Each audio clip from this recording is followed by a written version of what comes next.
Hi guys, welcome back to the channel. FPL Consult here, and today we're going to take a look at my Game Week 11 team selection. So before we start the video, I do have to apologize for missing quite a couple of uploads recently. We missed the Game Week 10 deadline stream because I was facing a couple of technical issues there.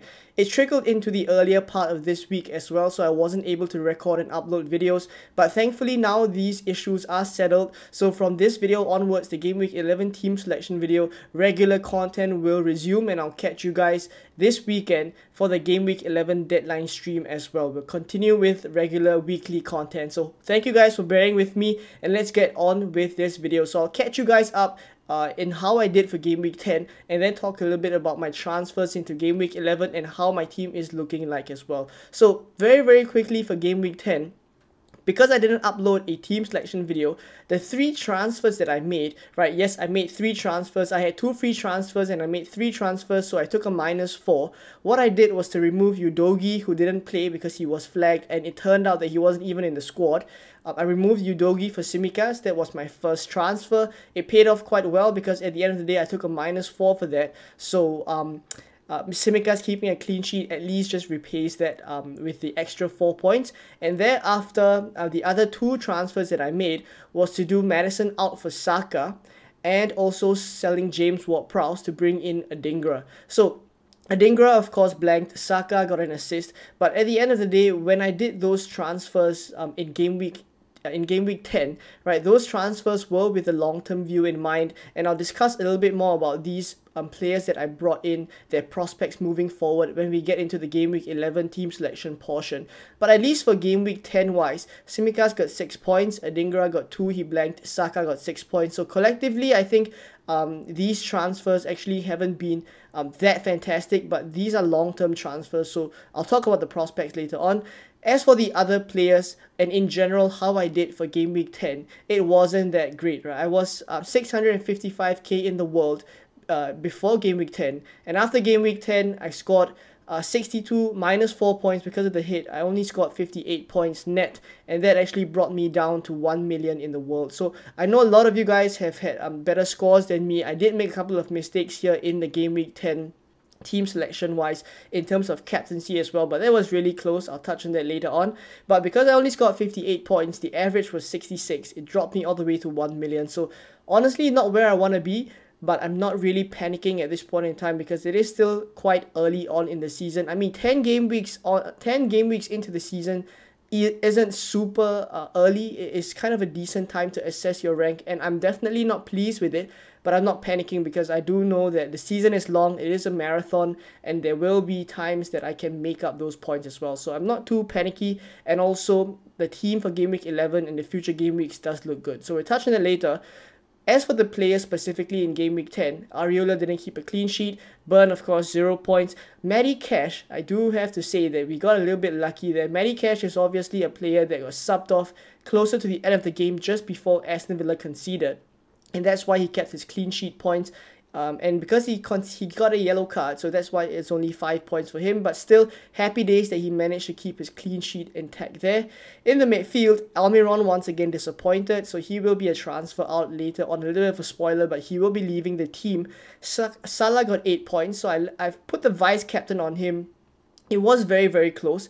I was quite tempted to actually remove the armband from Watkins and put it onto Salah just before the deadline, but it did seem, for myself, I did feel as if Ollie Watkins would get a lot of chances, and especially against Luton at home, I really had to go with Ollie Watkins. And at the end of the day, Watkins got 1.21 expected goal involvement. He missed a huge chance from Matty Cash. So on another day, maybe Watkins could have outscored Salah. And to be fair, Salah was quite lucky with the 3rd goal against Matt Turner as well, who just came out of the goal and left it open for Salah to just slot the ball into an empty net. So on another day, maybe Salah blanks and Watkins scores. I'm not too unhappy with the decision at this point because it was only a 6 points difference. Watkins got 2, Salah's got 8. Right, so as for Son, very consistent player. I'm happy I didn't sell him. Performed really well against Crystal Palace. And Adingra, he blanked, right, 2 points, but I do think his long-term prospects are really good. I don't think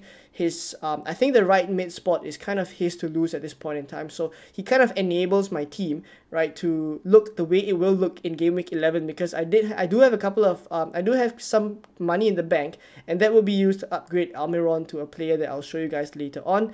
Saka, 6 points. He does play Newcastle in game week 11, so that's not great, but I did want to bring him in for this Sheffield game. I was expecting more from him, but even so, I am not regretting the decision to bring him in game week 10 too much, because I would not be able to afford him if I drag the move further on, right? Because team value is not something that I'm doing really well in, so I wanted to bring him in early, and that's why Maddison went out for Saka. Right, up front, Watkins blanked, of course, we just talked about it. Haaland, 16 pointers, so once again, suddenly Haaland scores, right? We knew all along Haaland was going to score, it was just a matter of time. And against Manchester United, maybe we should have put a little bit more thought into captaining him, but I think that's kind of a little bit of a hindsight as well, because Salah against Nottingham Forest and Watkins against Luton Town, it is hard to actually go away from those two players and just captain Haaland against United. So for him to get 16 points, I'm pretty happy with that. Turner, 2 points on the bench. Archer and Gehi blanked as well. Taylor is the one that I guess I could be a little bit salty about, because I know a couple of you guys did have the Jamie Taylor points from the bench because Gabriel didn't start. So those of you who had Gabriel in your starting 11, Taylor would have come in and maybe 6 points there as well. So I didn't get that because I went for Burn here, and Burn of course blanked. Newcastle drew with Wolves 2-2, and that's why Burn got 0 points because of yellow card as well. Right, so there we go with my team for game week 10. I spent quite a bit of time talking about it because I didn't upload a game week 10 team selection video, but honestly speaking, it's not that great. And let's take a look now at game week 11.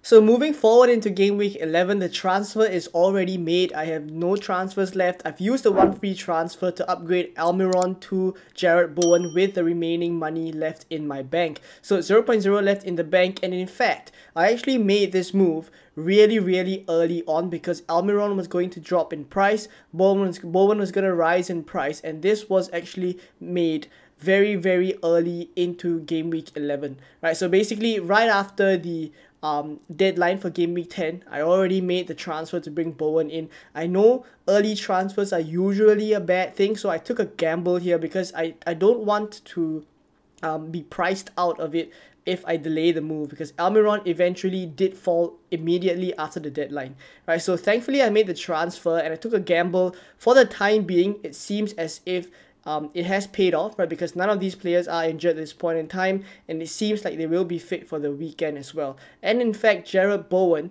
after transferring him in, then seeing West Ham not do that well over the weekend, I was having a little bit of doubts.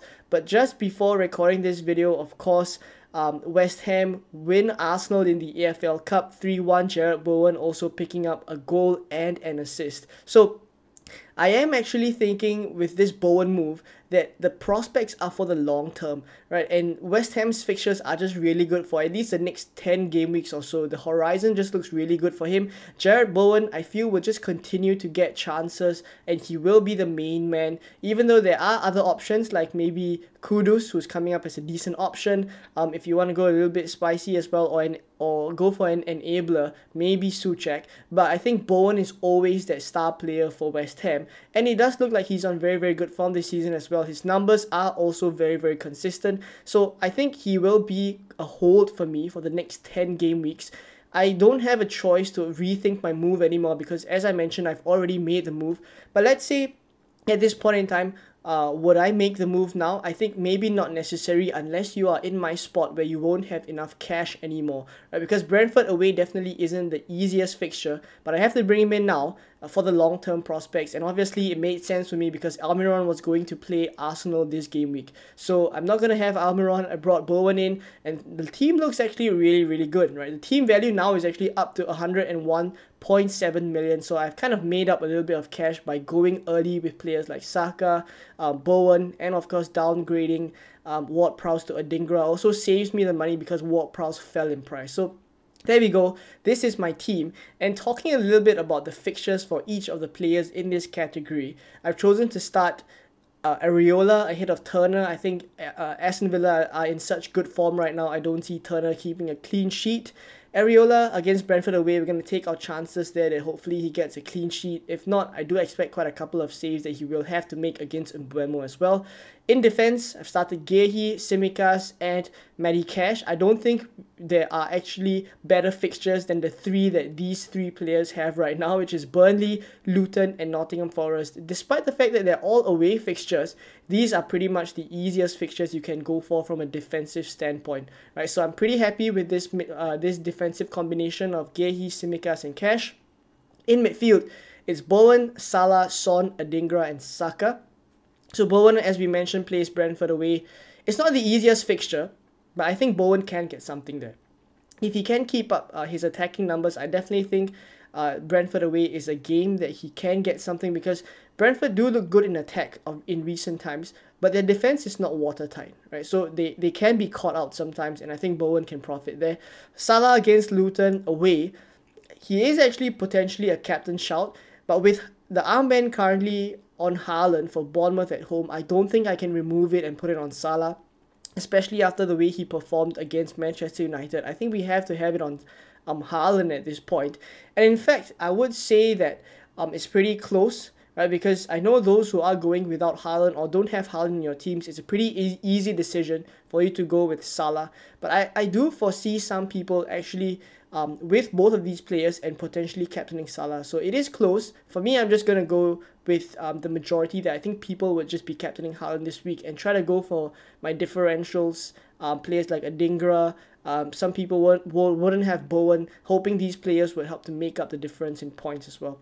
And then the other players in midfield, Son plays Chelsea at home. Also a fixture that I think he can profit because Chelsea are just not that great in defense. Adingra, once again, I think it's his spot to lose. And I do think like he will keep that place. And he does look really, really good. I mean, his numbers aren't as great as Mitoma, but for the discount that we're getting, he's at 5 million. And for 1.5 million cheaper, I'm okay to take the slightly worse numbers, but still decent. And of course, he still plays for a very, very good attacking side in Brighton, right? And then Saka playing Newcastle away, not an easy fixture for him, but who knows? Maybe a penalty or something, and they can do well, right? Of course, they just lost to West Ham, so maybe momentum is not there for them. But once again, when it comes to the Premier League, they play their first team, they go all out. I do think like they can get something against Newcastle. And then up front, Haaland, captain, we already talked about that, and Watkins plays Nottingham Forest away. So there we go. I think in terms of players that I am afraid about this game week, it'd probably be Diaby. I think he looks really good. Mbeumo potentially, because he's just been so consistent in recent game weeks. But aside from that, I think I like the look of my team. Maybe Darwin Núñez up front as well. These are my danger players that maybe can cause me to lose some rank, but I think in the overall structure of the team, I quite like it. And in terms of the long-term prospects as well, this is actually a very, very decent team to hold for the long term. And I feel very close to a Game Week 11 wildcard as well. So that's why I plan those moves in Game Week 10 in terms of how much budget I have. And I immediately make those moves already.